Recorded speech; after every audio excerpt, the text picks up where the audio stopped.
Today we're going to learn how to do the double stitch, a ring, a chain with a picot. Now, as far as getting into terms and stuff on tatting, if you revert back to the shuttle tatting class, it has a video on there that tells you about terms and reading patterns. Now, in needle tatting, the terms that you're going to run into in patterns is going to be written for shuttle. Very few patterns are written for needle. So you have to learn how to adapt and convert for needle. Okay? Needle tatting has not been around as long as shuttle tatting. However, it has been around a long time. So, with that in mind, for this class you're going to need a size 5 tatting needle. Okay?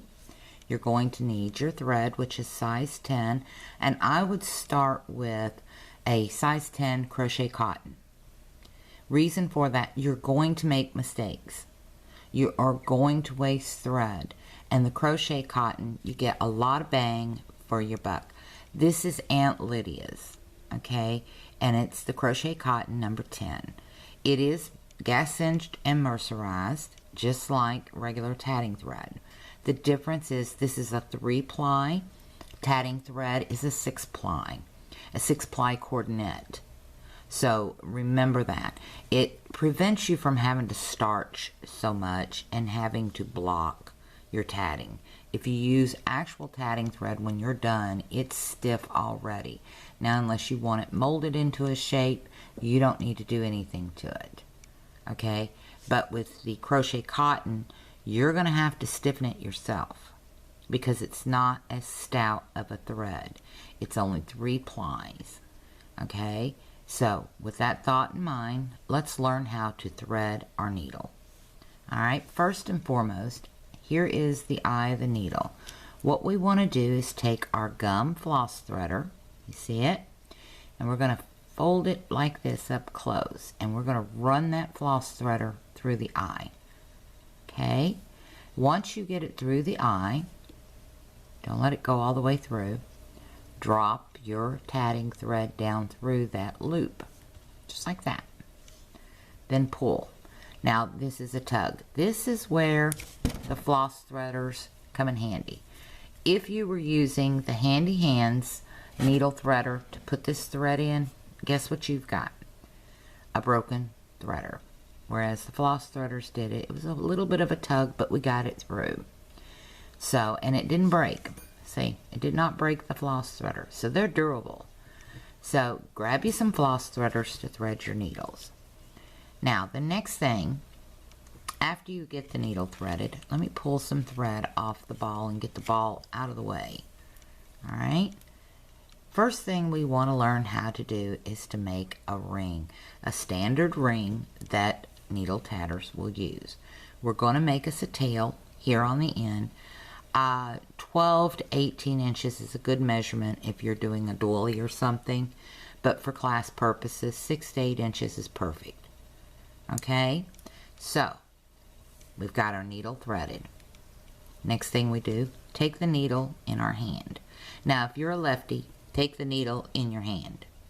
Okay, you see, it's the same thing. So if you're a lefty, what I am doing with this hand, my right hand, you're going to do with this hand. Whatever I'm doing here, you're doing here, you're going to get the concept. What I'm doing here, you're going to do here. You're going to do opposite with your hands what I'm doing, but you're going to do the same technique. Okay? So, I'm not a lefty. I cannot tap worth a flip with my left hand. I have tried. Trust me. I wanted to get some videos out there for left-handed people, and it's difficult if you're not left-handed.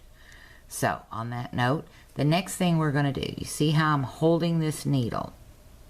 You see that? Okay, I'm going to take the thread that is going to my ball, and I'm going to lay it right there and create a loop. You see my loop? Now, you want that loop, let me get that tail to the back side. You want that loop pretty good size. Okay? Give yourself some room. Grab your tatting needle like so. thread next to the needle. Okay, just like that. See. Now, you're doing it with the thumb and your middle finger. This finger here is going to hold everything in place. See how it is? Let me show you. You see the loop. You see it coming through the tail. You want that tail facing to the back so it's not in your way. When you grab this thread, here's how you do it. You see my fingers going through the loop. Grab that thread there with the middle finger and put our thumb on it. Okay? Now you can choke up on that needle or you can pull it down. It's your choice. It's whatever you want to do. Now, this finger is going to lay right here. See that? And the first half and the second half of the double stitch is what we're going to do.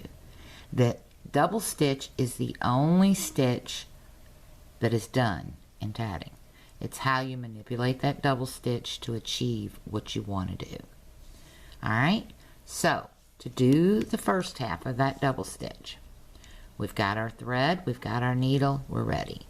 Thread going to the ball is in our left hand. Lefties, it'll be in your right hand. Okay, the needle and stuff will be in your left hand. The thread going to the ball will be in the right hand. Everything is reversed for left-handed tatters. Alright, let's get on. The first half, ready? We have a finger.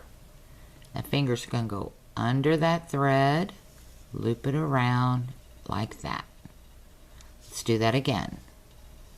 Finger, under thread, around, and loop it on the finger. Got that? Now you take this tatting needle and you're going to come right up under that thread, pull that finger out, and slide that stitch on. That is the first half of the double stitch. Second half, double stitch. Finger, see our finger? We go over the thread and under like that. Okay, let's do that again. Over the thread like that. Once we get the thread in this position, bend our finger over, just like we're telling somebody, come here. Okay? And then run that needle from the center knuckle up to the nail to catch our thread. Pull the finger out, pull the stitch down. You have just made your first double stitch. And you can see there's the waistband and the two pair of pant legs. Now, I call them pant loops. I know it's wrong, but that's what I call them. I just do it just to aggravate people. So, now what we're going to do is 3 picots separated by 3 double stitches. Okay? And I'm going to show you where this picot gauge comes in handy and other ways to size your picots. Alright? So let's get 2 more double stitches on here. Watch what I'm doing. If I'm moving too fast, say so, and you can slow the video down. Okay? Down there in the bottom right, there's a little wheel looking thing on the video. If you click on that, you can slow the video down so you can see in slow motion what I'm doing. Alright, now we have 3 double stitches. Now we need a picot. Now when I'm needle tatting, you see this indentation on my finger? I don't know if you can see it or not, but I have an indentation. That's where it's holding my thread. Okay? And over time, you have nerve endings in the pads of your fingers. After you've been tatting about a year, you're going to know exactly where to put your finger, and you're going to know exactly how big you want your picots, because these nerve endings learn. You teach them and you train them for what you want, and you can do it by feel. Alright, so here we go. We have a picot gauge. Now I'm going to show you this. I'm not going to make an actual picot using this, because for new tatters, honestly, this is just way too much stuff to keep up with. You're wanting to get on with it and tat. So, but I have to show you how to use the Pico gauge using a needle. Alright, so we have everything right here with our thumb and middle finger. Now we want to add that Pico gauge in there. Say we want that size Pico. Well, now we're having to hold the Pico gauge, the thread, the needle. And what you want to do is lay that thread across that. You see? Can you see that? And when you lay it across, here's how you do it. You're going to put your first double stitch. Wait a minute, let me get the right motion here. First half of the double stitch. Keep that thread on top of that Pico gauge. See, it's very, very difficult to use a Pico gauge in needle tatting. Then you're going to put the second half. Alright? And that's how you use a Pico gauge. This little thread in between the two double stitches is your Pico. You just slide them down and you've got your Pico. Now, there's another way you can do this that's easier and you don't have to mess with this. There are tatters that take a Sharpie pen. They take their Pico gauge and they lay it where they want it, and they'll mark on each side of that Pico gauge on their finger. Okay? Then go across it with nail polish, clear nail polish. Okay? Once you do that, the dots are on your finger. Okay? And then all you do is measure your Pico between the dots. The way I do it is I have trained my hand and I know how big I want my Pico. And 9 times out of 10, she'll come up the same size.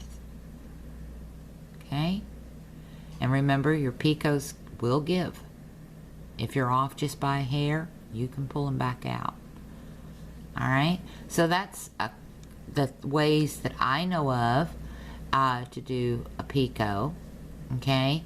And I have heard of tatters that had those henna tattoos put on their fingers, and they last like 6 or 8 weeks.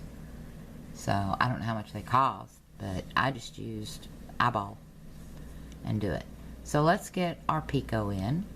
Now we want 2 more double stitches because the first double stitch is on the left side of that Pico. If you're right-handed, it'll be on the right side if you're left-handed. Okay, so there we go. We've got our first Pico. The next one, we'll put in our second Pico. Okay, put in 3 double stitches. See, and we got 1 more Pico and 3 more double stitches to do. Okay.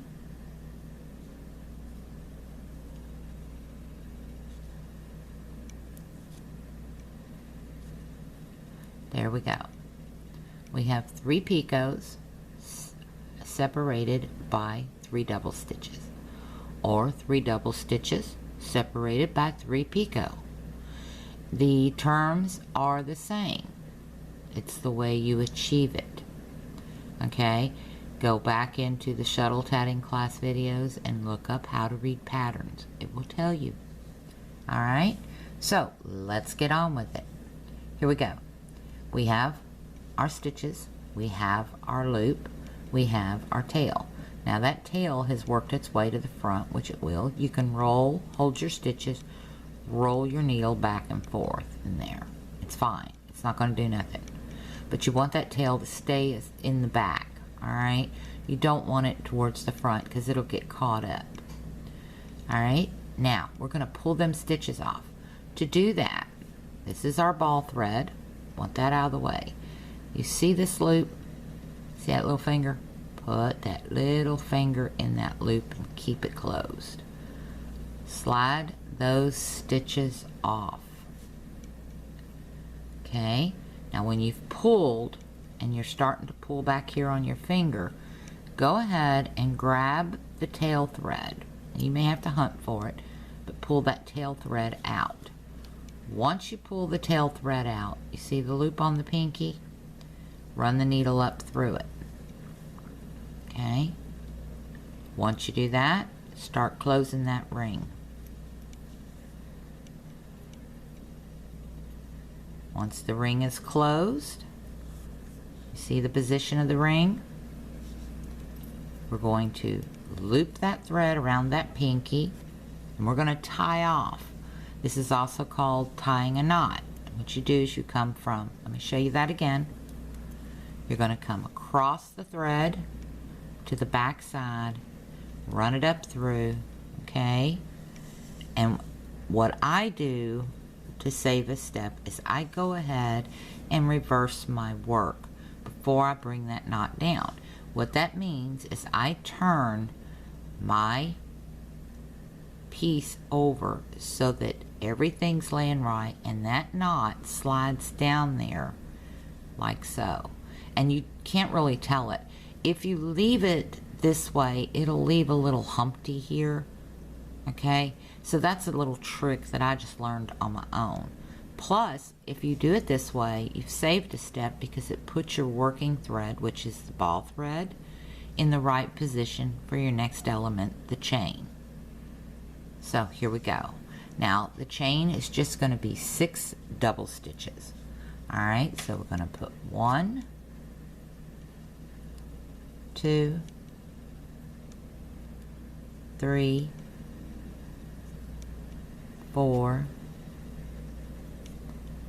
5,